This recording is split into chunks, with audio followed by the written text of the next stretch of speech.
$10 says old Billy Boy spent opening weekend for this movie rolling in his grave.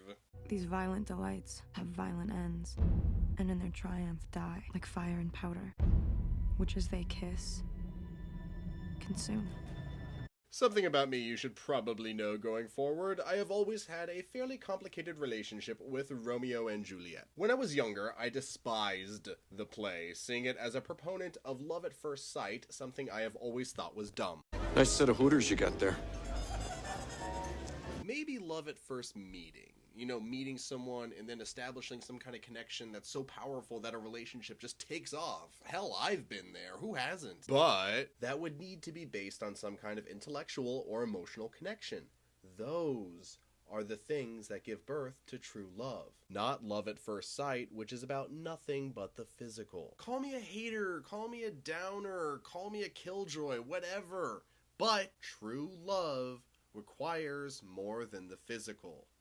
End of argument. Anything else is nothing but naivete, or just crazy lust, which I've also been there, done that. Trust me, I know how crazy it can be, but it's not love. But my thoughts have changed some. As I've aged and learned to look at stories in different and new ways, I've managed to gain a certain appreciation for Juliet and her Romeo. Not from the love at first sight, hooey. No, not now, nor ever, ever, never, ever will I.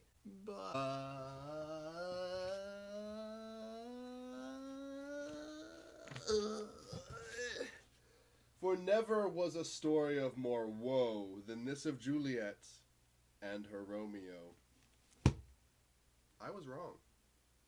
I am awesome enough to admit it.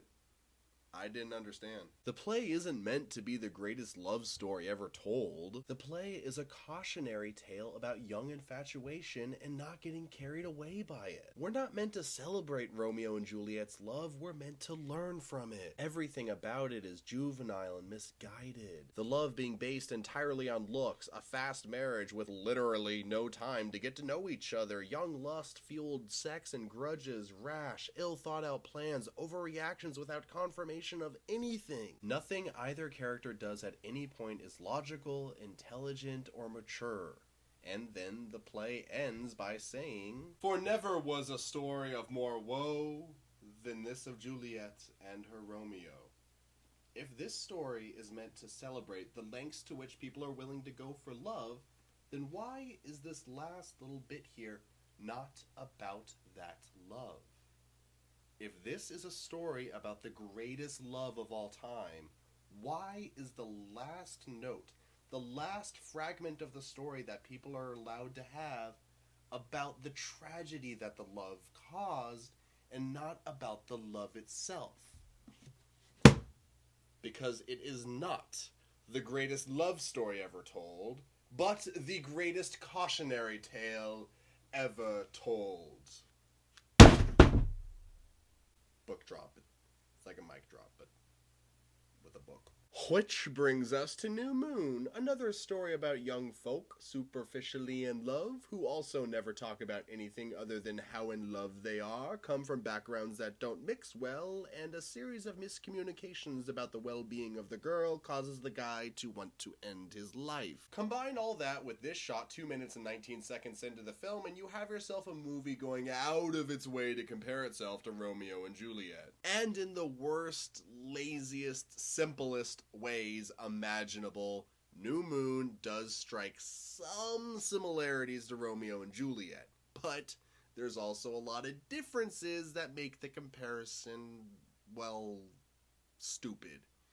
And if that offends you, I'm sorry, but it's true. Where Romeo and Juliet is a cautionary tale meant to teach us what not to do or what to avoid, New Moon and the rest of the Twilight stories glorify their abomination of a love story, presenting it as infallible and unimaginably deep and meaningful, and all other love pales in comparison. First of all, that is some of the most pretentious, self-righteous bullshit any writer ever can try and shovel down its audience's throat. If you want to write a love story, great!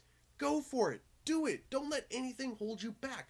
But the story shouldn't be about how epic the love is. The story should be about the characters and the effect the love has on those characters. Like with Roms and Jules here. Yes, they too spend a lot of time going on and on and on about how in love they are, but that's supposed to tie into how impulsive, crazy, and irrational these characters are being. So you see, there's a point.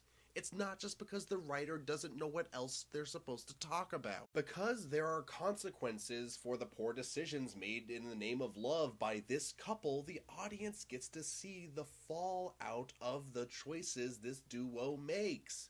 Beyond even what the lovers themselves get to see, because the final scene is after they are dead.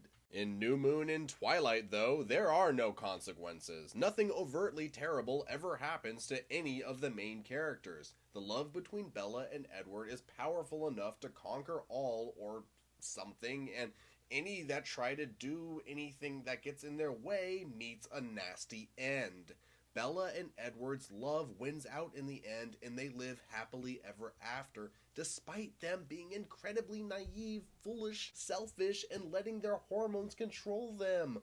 All things that should warrant something bad happen to teach a lesson, like in Romeo and Juliet, the thing this movie keeps going out of its way to compare itself to. Whether by decision for Twilight to have no consequences in it whatsoever, which by the way is a terrible, terrible, terrible, terrible thing to decide, or by Meyer's own limited writing capabilities, the most likely culprit here, there is no real value, no real meaning in Twilight anywhere.